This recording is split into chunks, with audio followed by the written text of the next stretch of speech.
सीरत नबी सल्लल्लाहु अलैहि वसल्लम का चैप्टर 5वीं क्लास से लेके मास्टर्स तक कंपलसरी करार दिया।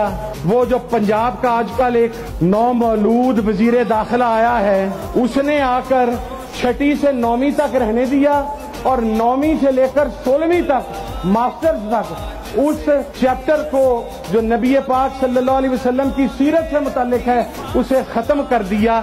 मुझे बताओ हम किन ग्राउंड्स पर इनका साथ दें? क्या इस नवाज शरीफ ने हमारे जर्नैल्स के नाम नहीं लिए? जब टीटीपी पाकिस्तान के अंदर कत्लेआम कर रही थी तो ये नवाज शरीफ और इसके साथ मिलिटेंट बैंड आउटलेट इसके एलाइड से ये वहां पर बैठकर अफवाज पाकिस्तान के जवानों के गले काटने वालों पर खुशी के शादियां बजाते थे।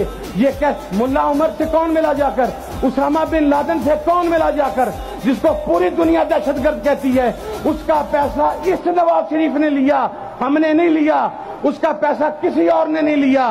तो जब दहशतगर्दों के साथ तुम बैठो, कातलों के साथ तुम बैठो, तकफीरियों के साथ तुम बैठो, बैंड आउटलेट्स के खिलाफ तुम बैठो उनके साथ जाकर, तो मेरे भाइयों गद्दार तुम हो, हम नहीं हैं। अगर हम गद्दार हैं तो गद्दारी में फिर हमें फांसी के फंदे पर चढ़ाओ। हमने इंग्लिस्तान नहीं जाना, हमें हमारी गद्दारी बताओ, हम अदालत आएंगे। हमें कोट लखपत बताओ, हम वहां आएंगे। हमें अडयाला बताओ, हम वहां आएंगे। हम रेजिस्ट नहीं करेंगे, इस मुल्क के लिए कुर्बानी देंगे, जान देंगे। लेकिन जो अलल ऐलान पाकिस्तान से गद्दारी कर चुके, उनकी मजीद सपोर्ट की गुंजाइश बाकी नहीं है कि उसने कुरान पाक की तालीम को लाजमी करार दिया। न सिर्फ प्राइवेट सेक्टर में लाजमी करार दिया बल्कि पब्लिक गवर्नमेंट सेक्टर के अंदर भी लाजमी करार दिया। उसकी गवर्नमेंट गई ना तो उसके प्लेटलेट्स नीचे गए,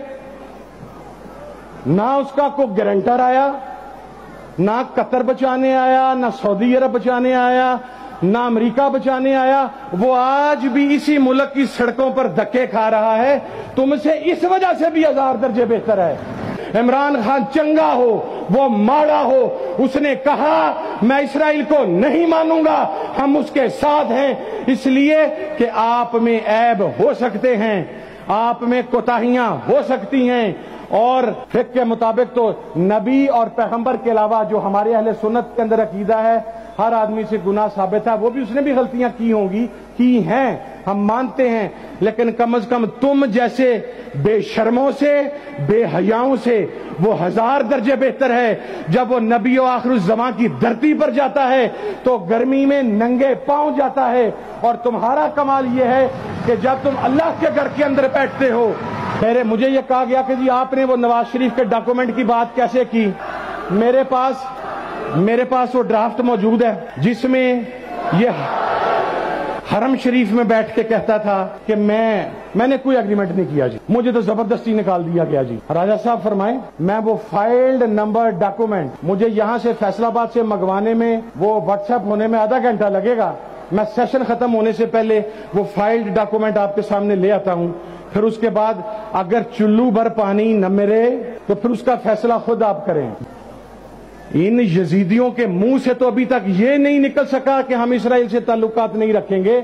मुझे कोई एक स्टेटमेंट दे नवाज शरीफ की, मुझे कोई एक स्टेटमेंट दे आसफ अली जरदारी की, मुझे कोई एक स्टेटमेंट दे उस डीजल के परमिट होल्डर की जो मजहबी तबके के नाम के ऊपर एक कलंक का टीका है, जो मजहब के नाम पर सियासत करता है, जो मसलक के नाम पर सियासत करता है।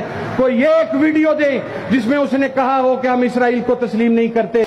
अभी जवेद लतीफ ने बयान दिया है कि पहले एस्टेब्लिशमेंट हमसे माफी मांगे, उसके बाद बात करेंगे। तो जनाबे वाला अब आप मुझे बताएं कि आप कहां पर खड़े हैं? आपने दोस्त भी खो दिए, और जो दुश्मन थे जिनको आपने आर्जी तौर पर अपना दोस्त बनाया था, उनके अंदर का बुग़्ज़ तो निकल आया, उनके अंदर की नफरत तो निकल आई।